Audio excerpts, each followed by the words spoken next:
Class 9-এর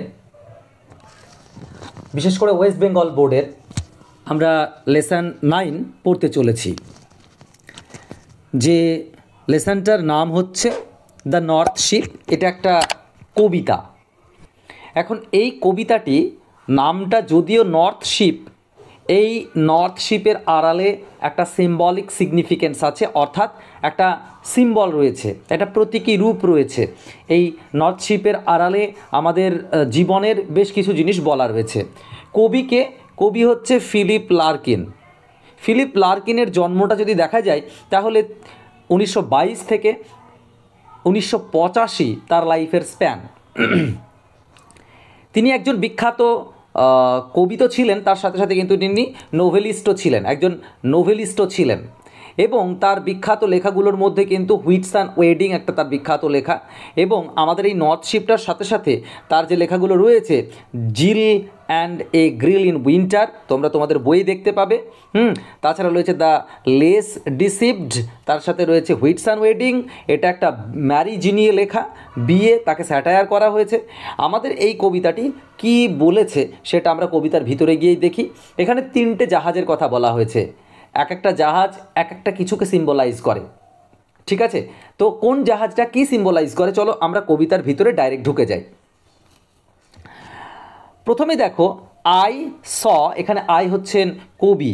I saw 3 ships go sailing by. আমি কি দেখলাম? 3টে জাহাজ, 3 ships go sailing by. Go sailing by অর্থাৎ 3টে জাহাজ পাড়ি দিয়েছে। আমি দেখলাম 3টে জাহাজ পাড়ি দিয়েছে। ওভার দ্য সি, কোথায়?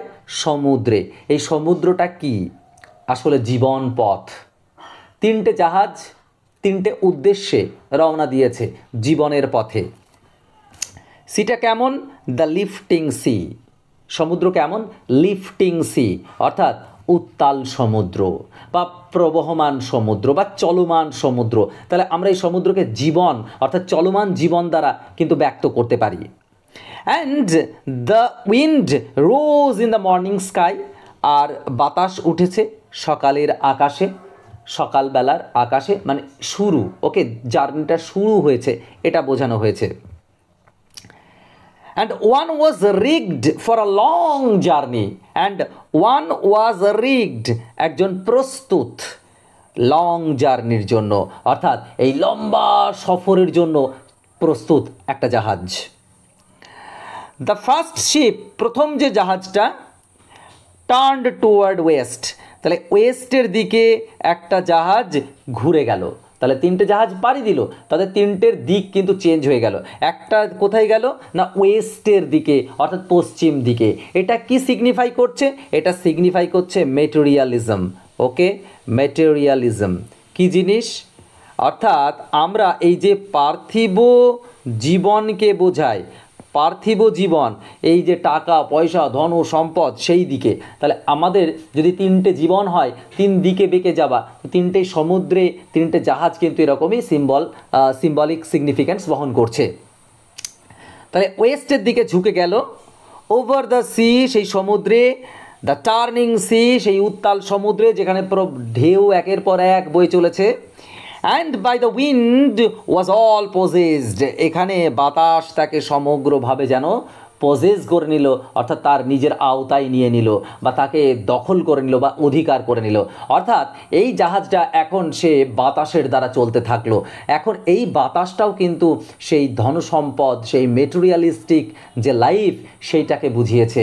অর্থাৎ মেটেরিয়ালিজম তাকে গ্রাস করে নিয়েছে। পার্থিব জীবন, টাকা পয়সা ধন দৌলত, এইটা যেন তার জীবনকে গ্রাস করে নিয়েছে। আমাদের অনেকেই থাকে যারা টাকা পয়সা ছাড়া জীবনে আর কিছু বোঝে না, ধনসম্পদ ছাড়া আর কিছু বোঝে না, তারা সেই দিকেই তাদের জীবনটাকে কি করে না চালিত করে।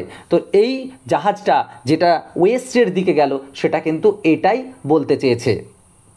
And carried to a rich country, দেখো এই carried to a rich country অর্থাৎ বাতাসের দ্বারা তাকে বয়ে নিয়ে চলে গেল কোথায়? একটা রিচ কান্ট্রিতে, একটা সম্পদশালী দেশের দিকে। তাহলে বুঝতেই পারলাম যে প্রথম জাহাজটা কোথায় গেল।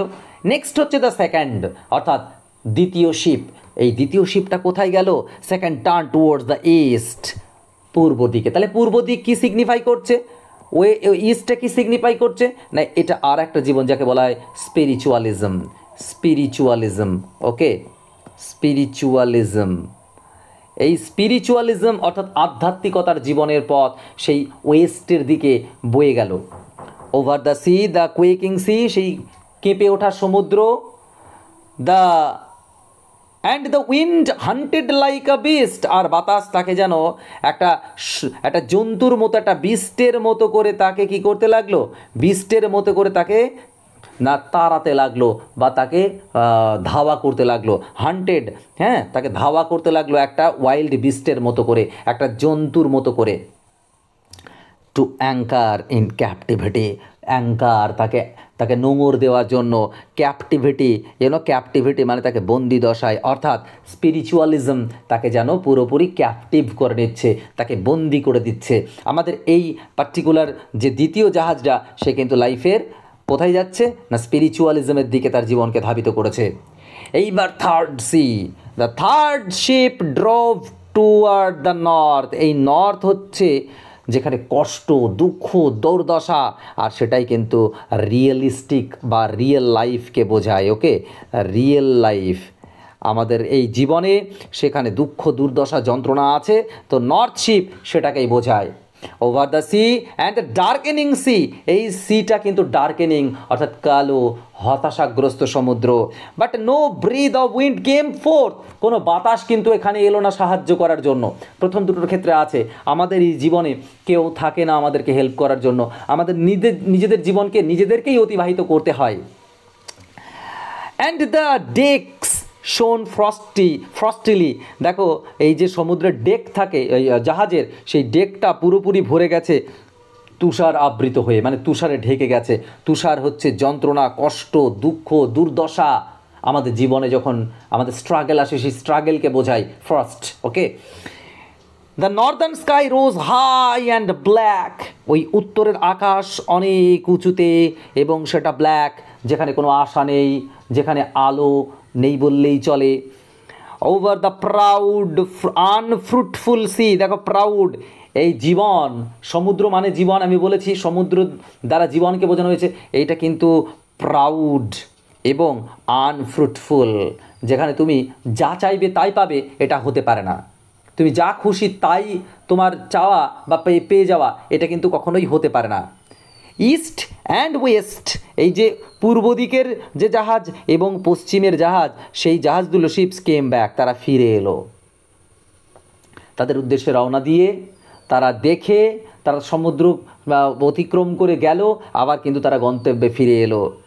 হ্যাপিলি অর আনহ্যাপিলি, সেটা হতে পারে তারা সুখ পেয়েছে, হতে পারে তারা দুঃখ পেয়েছে।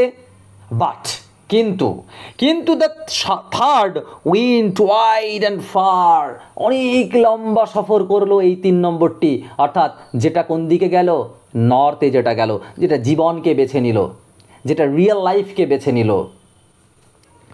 ইনটু অ্যান আনফরগিভিং সি, সে কোথায় গেল, এমন একটা সমুদ্রে পাড়ি দিয়েছে যেখানে সমুদ্র তাকে ক্ষমা করবে না। জীবন তাকে শেখাবে, তাকে কষ্ট, তাকে ক্লেশ দেবে এবং তার মধ্যে দিয়ে তাকে শেখাবে। Under a fire spelling star, fire spelling star এখানে এই স্টারটা গাইডিং স্টার। ওকে, একটা গাইডিং স্টার, কিন্তু সেও কিন্তু ফায়ার স্পেলিং, সেটাকেও সহ্য করা কিন্তু কষ্টের। সেখানে যেন ঝলসানো একটা নক্ষত্র তাকে যেন গাইড করছে, সেটাও সহ্যের বাইরে। And it was rigged for a long journey, আর এই জাহাজটা কিন্তু প্রস্তুত একটা লম্বা সফরের জন্য।